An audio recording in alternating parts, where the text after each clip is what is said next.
Hey everybody, welcome to part two of this tutorial. Rob Cohey again, and just a reminder, this is the assembly that we're modeling. We're still on the very first part. We left off at the sketch. If you skipped ahead, you didn't miss too much. I just sketched the simple profile, and again we're just modeling up this main body component of this assembly for the moment.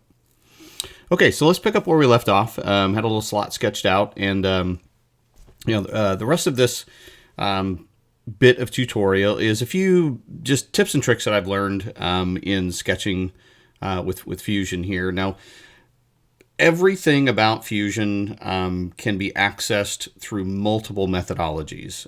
I have a tendency to use shortcut keys. Some people like to use the toolbar at the top to access things like dimensions. Some people like to use the right mouse click, and what you'll see is I use them all. There's another one that I haven't even brought up yet, a shortcut called the S key.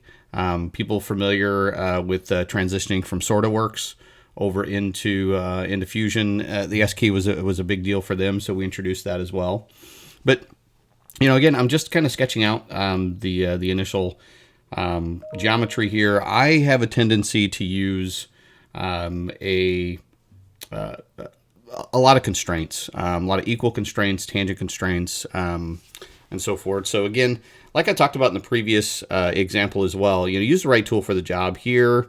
I'm going to do a 3-point rectangle. I could have done a rectangle, but I really wanted coincident constraints on both of those endpoints. And now I have the basic shape that I need to begin to do my first feature within this. So start with a sketch. And I'm going to go ahead and extrude this out. So here's the S key. The S key brings up a nice little shortcut dialog box that you can customize. So you just search for the command that you're looking for, hit the little button to add it to your S key menu, and anytime you hit S, it pops right up at your cursor. It's really convenient. Something that I've adopted myself.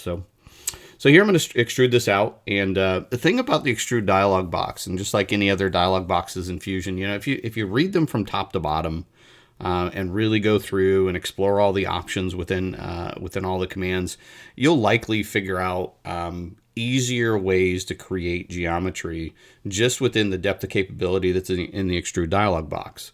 Initially you see the extrude dialog box and you're like, oh, that's, there's not a heck of a lot of options in there.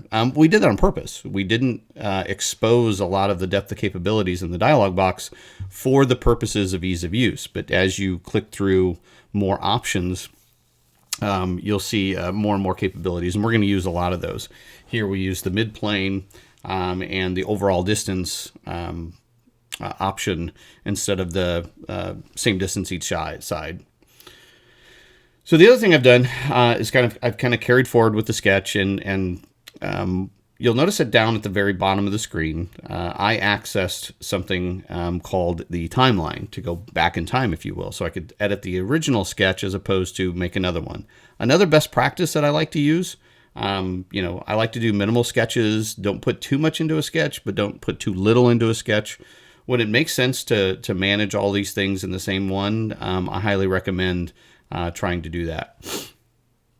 Okay, so a couple of things that you may not have noticed while I was placing that longer dimension there, that 122. When you're in the middle of the dimension command, it's good to right-click your mouse and see what options are available. One was the dimension to tangent.